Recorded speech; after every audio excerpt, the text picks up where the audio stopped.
Morning everyone. आप जो आज के लेक्चर में जो हम डिस्कस करेंगे ये बेसिकली है आपके पोइट्री नंबर थर्ड। आपके इसने जो पोएम थर्ड दे रखी है वो है where the mind is without fear.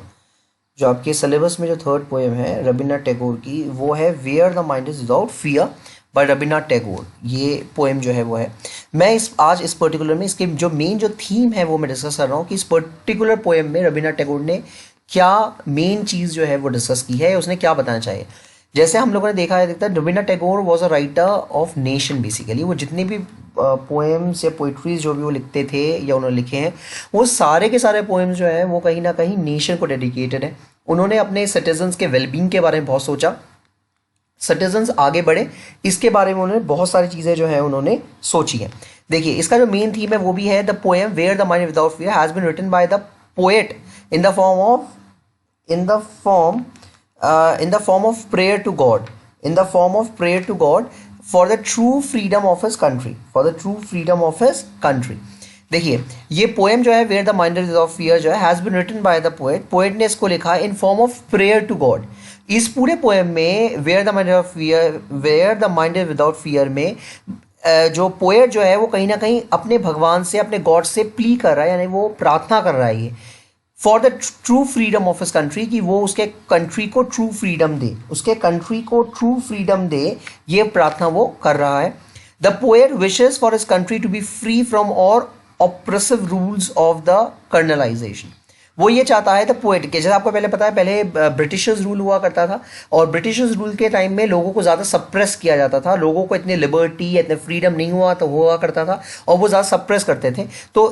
क्योंकि ये पोएम उसी टाइम लिखी गई है तो ये पोएट जो है वो एक ऐसा कंट्री चाहता था, वो ऐसी कंट्री की डिमांड करता था, ऐसे कंट्री मांग करता था to be free from all oppressive rules of colonisation, जिसमें किसी भी तरह का कोई भी ऑप्रेसिव रूल्स ना हो, यानी कि ऐसा दे जिसके अंदर किसी तरह का कोई भी लोगों में बाधा ना हो, लोगों के अंदर किसी तरह का कोई भी रूल्स एंड रेगुलेशंस यानी कि लोगों में दबाव जो है वो नहीं बनाया जाए। Once the country is free, वो ये मानता था अगर कोई कंट्री फ्री है, अगर कोई कंट्री फ्री है एवरीबडी वुड लिव फियरलेसली, तो वो ही कंट्री फ्री हो। Once the country is free, अगर कोई कंट्री फ्री है या अगर हम किसी कंट्री को फ्री कहना चाहते हैं तो हम कैसे कहेंगे, एवरीबडी वुड लिव फ्रीलेसली, जहाँ पे प्रत्येक व्यक्ति जो है वो फियरलेसली वहाँ पे रह सके and have confidence in themselves, और वो लोग जो है उनके अंदर कॉन्फिडेंस हो कि हाँ वो और ज़्यादा बेटर तरीके से चीज़ों को कर पाएंगे। The poet visualises a nation where knowledge is accessible. Poet एक ऐसे देश की कामना करता है वेयर नॉलेज इज एक्सेसिबल, जहाँ पे प्रत्येक व्यक्ति जो है चाहे वो किसी भी कास्ट का हो, किसी भी क्रीड का हो, चाहे वो अपर क्लास हो चाहे वो लोअर क्लास हो, पर हर व्यक्ति जो है उसके लिए नॉलेज पाना जो है उसका अधिकार होना चाहिए और वो नॉलेज को आराम से ग्रहण कर सकता है,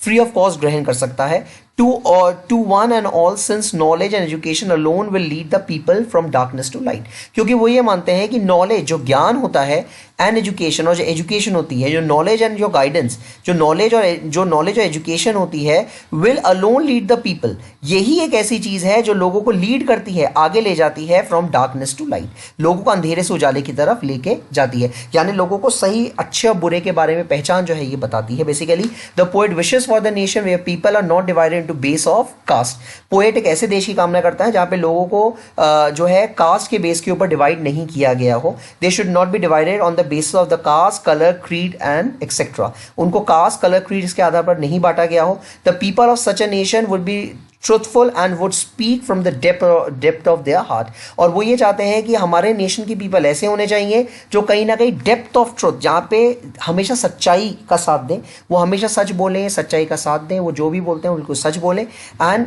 इन सच country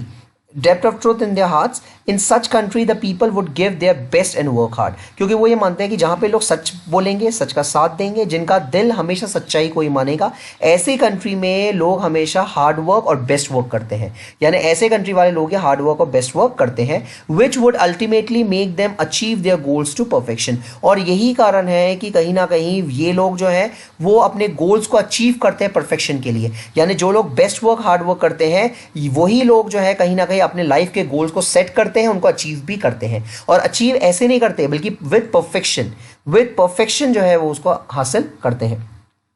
It is a dream of the poet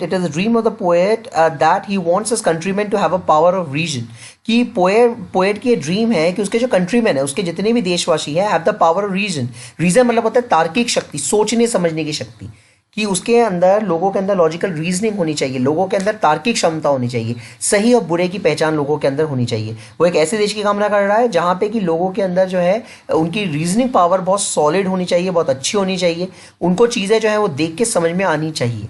and not to give in to an old age superstitious beliefs, और वो ऐसे कंट्री की बिल्कुल कामना नहीं करता है जहां पे लोग एज के साथ यानी कि अपने मेच्योरिटी के साथ ओल्ड सुपरस्टिशियस और बिलीव्स के अंदर यानी पुराने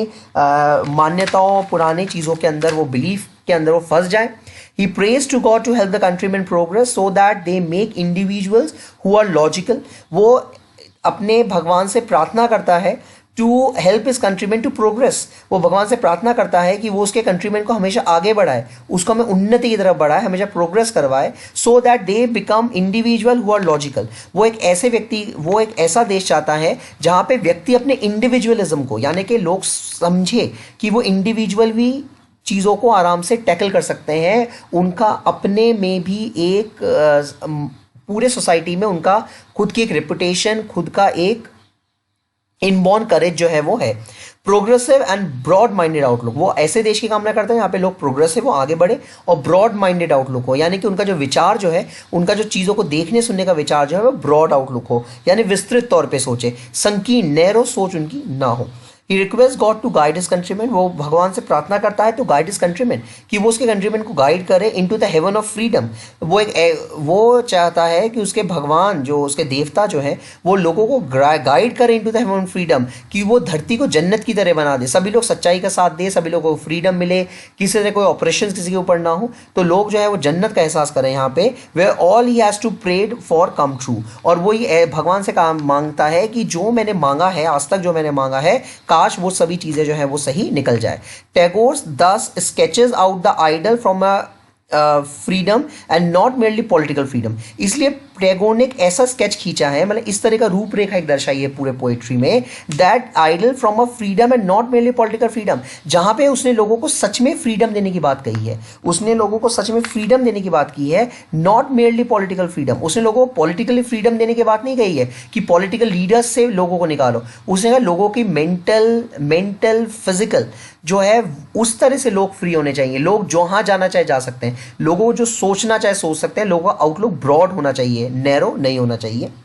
that he desired for his country, वो यही चीज उसकी ड्रीम है, उसकी डिजायर इस कंट्री के लिए। He aspires to bring about the awakening in the country, he aspires, वो ऐसा चाहता है कि उसकी कंट्री जो है अवेकनिंग हो, उसकी कंट्री जो है, उसके कंट्री और कंट्री मैन जो है अवेकिंग यानी जागरूक हो, उसके कंट्री मैन जो है वो जागरूक हो, वो और ज़्यादा बेटर तरीके से चीज़ों को परफॉर्म करे, अपने कंट्री के बारे में सोचे, देश के बारे में सोचे, और लोगों में किसी तरह का कोई भी कास्ट, क्रीड, कलर, क्लास, इसके आधार पर किसी तरह का कोई भी डिस्क्रिमिनेशन, बाइफर्गेशन ना करे।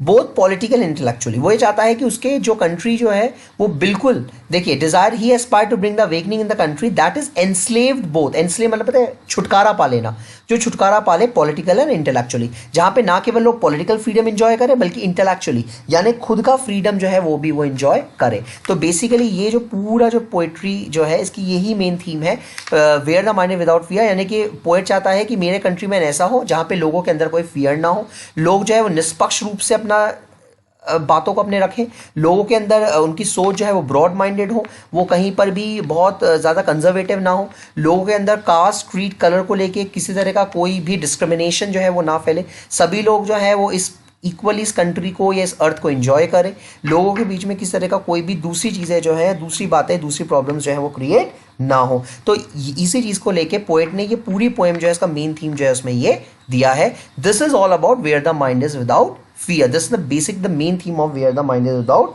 फियर, और यही इसका वो है। Thank you.